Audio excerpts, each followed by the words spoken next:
का मैं अल्टीमेटम दे रहा हूं, यदि आप टैक्स के मुताबिक हमें सुविधा नहीं दीजिएगा तो हम किसी भी लोगों का टैक्स भरने नहीं देंगे। आप जनता को बाप बना लेते हैं और चुनाव जाते ही आप कुत्ता से बदतर दिन बेहतर करते हैं। ये जन्म नहीं हुआ था राजनीति में कुछ लोगों का, हाफ पैंट पहनते थे, ढोरी का वो नेटा नहीं सूखा था, और घाव नहीं, ढोरी का घाव नहीं छूटा था और नाक का नेटा नहीं सूखा था। फिर मुझे राजीव प्रताप रूढ़ी ने चिट्ठी लिखा 4 अगस्त 2003, ये देख 4 अगस्त 2003, ये राजीव प्रताप रूढ़ी ने हमको चिट्ठी लिखी।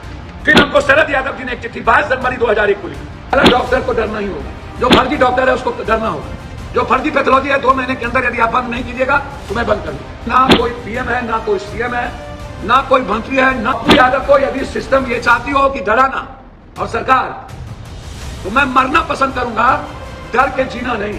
जो लोग साजिश रचते हैं ना, उसको सुप्रीम कोर्ट तक घसीटेंगे। पूर्णिया, कोसी, सीमांचल बिहार के सारे एमएलए एमपी, उनकी संपत्ति की जांच की मांग सदन में उठा। एमएलए एमपी के संपत्ति की जांच के लिए सुप्रीम कोर्ट में मैं पीआई दायर करूंगा।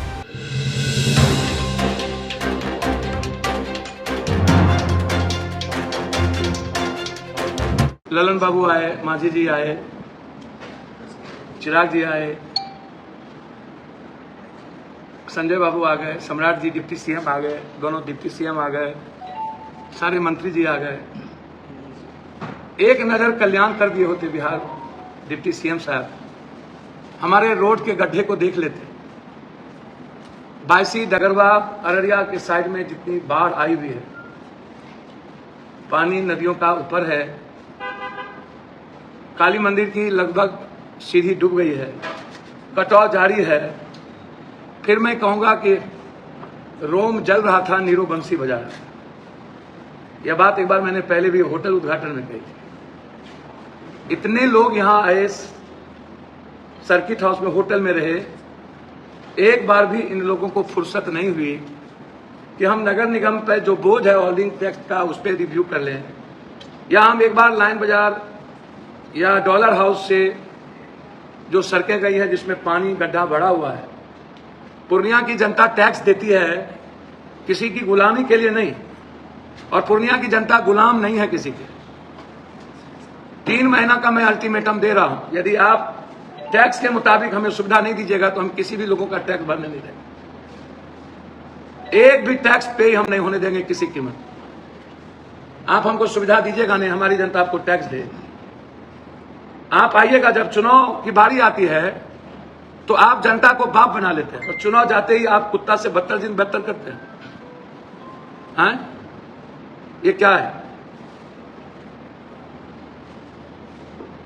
अरे भैया, चिराग जी मेरे भाई यहाँ आए थे तो बनमनखी देख लेते, चीनी मिल खत्म हो गई तो कुछ एक फैक्ट्री बन जाती। डिप्टी सीएम साहब बियाडा के हालात को देख लेते। और जितना नाम मांझी मेरे बुजुर्ग हैं, कौन मुसहर कौन राम मंत्री बन रहा है यह सवाल नहीं है। मुसहर समाज की स्थिति कितनी बदतर है यह सवाल, और मुसहर समाज की जिंदगी बदलने के लिए मैं खड़ा हूं।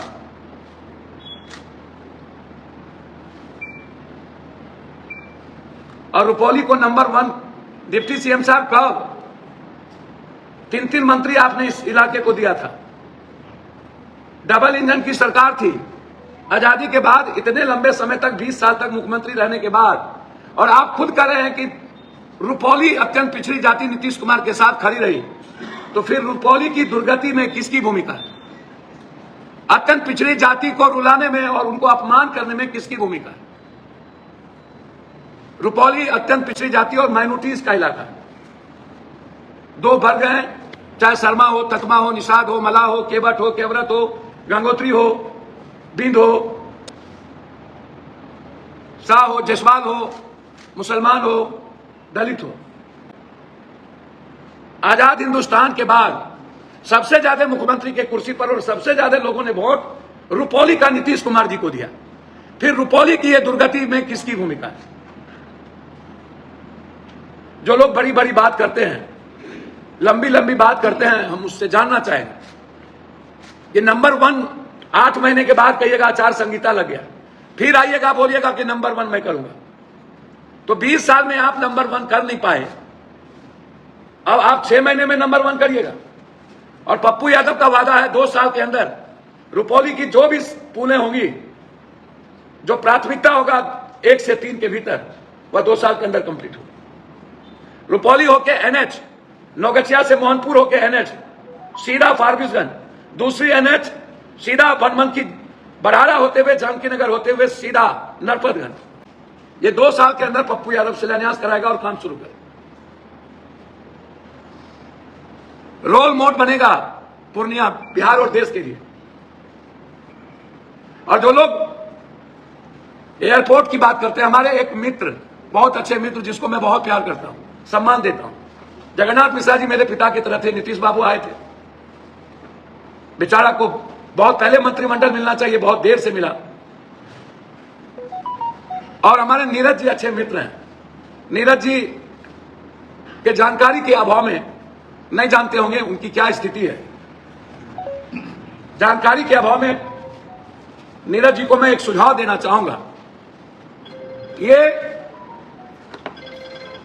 शरद यादव की चिट्ठी कब लिखा है? ये चिट्ठी सदन में जब मेरा क्वेश्चन हुआ था और मैंने जब लड़ाई लड़ी थी, ये चिट्ठी है 20 नवंबर 2000, 14 साल पहले। एयरपोर्ट 24 साल। ये जन्म नहीं हुआ था राजनीति में कुछ लोगों का, हाफ पैंट पहनते थे, डोरी का नेटा नहीं सूखा था, और घाव नहीं, डोरी का घाव नहीं छूटा था, और नाक का नेटा नहीं सूखा था। एक ये, दूसरी चीज ये है, फिर मिस्टर यादव जी ने हमको चिट्ठी लिखी 18 तारीख, ये है। दूसरा, शाहनवाज हुसैन ने मुझको चिट्ठी लिखा 31 अक्टूबर 2001 को, जिसकी प्लेन शुरू कर रहा हूं और प्लेन शुरू भी हुई थी। ये है शाहनवाज हुसैन 2001 को। जरा आप याद कीजिए कि कितने लोगों का जन्म हुआ था 2001 में, किस किस का ढोरी का घाव छूटा था, इसको जरा देख लीजिए। 24 साल पहले नीतीश कुमार की सरकार नहीं बनी थी। फिर हमको शाहनवाज हुसैन ने लिखा 17/2002 को, मिस्टर यादव, ये आप authority west side of the airport NOC, defence is the issue, staff is the, ये देखिए, ये देखिए, ये लिखा गया। फिर मुझे राजीव प्रताप रूढ़ी ने चिट्ठी लिखा 4 अगस्त 2003, ये देखिए, 4 अगस्त 2003, ये राजीव प्रताप रूढ़ी ने हमको चिट्ठी लिखा, ये देखिए। फिर हमको शरद यादव जी ने एक चिट्ठी 22 जनवरी 2001 को लिखा। इतना पत्राचार, अभी सीएम इब्राहिम के समय का भी पत्राचार, जब देवेगौड़ा जी प्राइम मिनिस्टर बने थे तो उसका भी, ये सारा मैं आप लोग को दे रहा हूं। अज्ञानता बस, चूंकि उस वक्त नाक का नेता कुछ लोग का मां पोछ रहे होंगे। ये है पप्पू यादव का प्रूफ। 10 साल हम यहां नहीं थे। आप हमको बताइए कि 10 साल हम यहां नहीं थे तो आप क्या कर रहे हैं, लोग क्या कर रहे हैं? 20 सालों से नीतीश कुमार जी क्या कर रहे हैं? अभी मैं इसी पर केंद्रित हूं, और रुपौली पर और बाढ़ पे। जो लोग यहां आए थे, क्या रोम जल रहा था बंसी बजाने? जब चुनाव आता है तभी आप अखाड़ा बनाते हैं, इस्तेमाल करते हैं सीमांचल और कोसी का।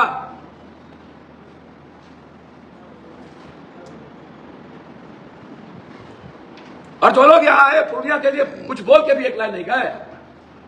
दूसरी चीज, कुछ लोग कहते हैं कि डॉक्टर, गलत, डॉक्टर को डरना ही होगा। बहुत क्लियर होगा, साफ हो। जो फर्जी डॉक्टर है उसको डरना होगा। जो फर्जी पैथोलॉजी है 2 महीने के अंदर यदि आप बंद नहीं कीजिएगा तो मैं बंद कर दूंगा। जिस पैथोलॉजी का 4 तारीख के पहले सिविल सर्जन जी ने अपने ऑफिस से सर्टिफिकेट दे दिया, मुझे उस पर आपत्ति नहीं होगी। मैं उसको जीने पर पेट पे लात नहीं मारूंगा। 4 तारीख के बाद यदि आप किसी को भी पैथोलॉजी का ऑर्डर दिए होंगे तो उन्हें आपको कैंसिल करना होगा। नर्सिंग होम, अच्छे डॉक्टर को न डरने की जरूरत है, उसके लिए मैं पागलों की तरह साथ। जनता के हित में मेरे लिए ना कोई पीएम है, ना कोई सीएम है, ना कोई मंत्री है, ना कोई, मैं कानून के दायरे में रह के पप्पू यादव को यदि सिस्टम ये चाहती हो कि डराना और सरकार, तो मैं मरना पसंद करूंगा, डर के जीना नहीं। सदन के भीतर, लोकसभा के भीतर हर दिन बिहार और पूर्णिया का इशू उठेगा। हर दिन 23 तारीख को यदि लोकसभा शुरू हो रहा है अगस्त तक, तो हर दिन एक ही सवाल होगा, बिहार, पूर्णिया, सीमांचल, कोसी। इसके अलावा दूसरी कोई बात नहीं। बिहार के सारे 13 करोड़ लोग की उम्मीद और भरोसा और बेटा हूं मैं। जो लोग साजिश रचते हैं ना, उसको सुप्रीम कोर्ट तक घसीटेंगे। जरूरत होगी तो इन लोगों के साजिश का पर्दाफाश करें। लेकिन जो लोग ये कहते हैं डरा हुआ, मैं फिर कहता हूं कि जो मंत्री जादूका के यहां गए, जादूका ने जिस यादुका का, दीपक यादुका का नाम लिया और डीआईजी साहब ने कहा कि उसको गिरफ्तारी के लिए, आज तक गिरफ्तारी क्यों नहीं हुई? जादूका ने चिट्ठी लिखा नीतीश कुमार को, आज तक न्याय क्यों नहीं मिला? और मैं पूर्णिया, कोसी, सीमांचल बिहार के सारे एमएलए एमपी, उनकी संपत्ति की जांच की मांग सदन में उठाऊं। ईडी से उसकी जांच हो कि इतने पैसे 20 सालों के अंदर इन मंत्री संतरी को कहां से आए। ये आप मांग में उठाऊंगा, ये आप सुन लीजिएगा। मैं एमएलए एमपी के संपत्ति की जांच के लिए सुप्रीम कोर्ट में मैं पीआई दायर करूंगा। इतनी संपत्ति इन लोगों के पास कहां से आई, इनकी पूरी जांच होनी चाहिए। जनता का पैसा है। धन्यवाद। अंतिम में मैं कई बार कह चुका हूं कि रुपौली, जो लोग राहुल गांधी, प्रियंका गांधी और कांग्रेस की विचारधारा को मानते हैं, हर परिस्थिति में चाहे कोई भी हो, यदि हमारे साथ जो लोग थे और आज कभी निर्दलीय तो कभी एनडीए, वो लोग मेरे साथ विचारधारा से नहीं हैं, न आगे अब कभी रहेंगे। जो लोग इस चुनाव में एनडीए के साथ हैं या निर्दलीय के साथ होंगे, वो पप्पू यादव के साथ नहीं हो सकते, क्योंकि हमारी आइडेंटिटी और विचारधारा कांग्रेस की है। हमारे लोग कांग्रेस की विचारधारा के साथ रुपौली में खड़े हैं और मैं उम्मीद करता हूं कि रुपौली की जनता माफ करके, क्षमा मांगता हूं मैं, हाथ जोड़ के, यदि कोई गलती भी हो महागठबंधन के कैंडिडेट से तो उसकी क्षमा करिएगा, माफ कर दीजिएगा। मैं सूद और ब्याज के साथ, वो कुछ करे ना करे, जैसे ही चुनाव खत्म होगा, रुपौली के विकास की शुरुआत पप्पू यादव के हाथ से शुरू हो, ये मेरा वादा है। मैं पुनः एक बार रुपौली की जनता से हाथ जोड़ क्षमा मांगता हूं। यदि कभी भूल में गलतियां हुई होगी, उसको क्षमा करिएगा और आप एक बार मेरे लिए अपनी बेटी के साथ खड़े रहिएगा। बहुत बहुत धन्यवाद।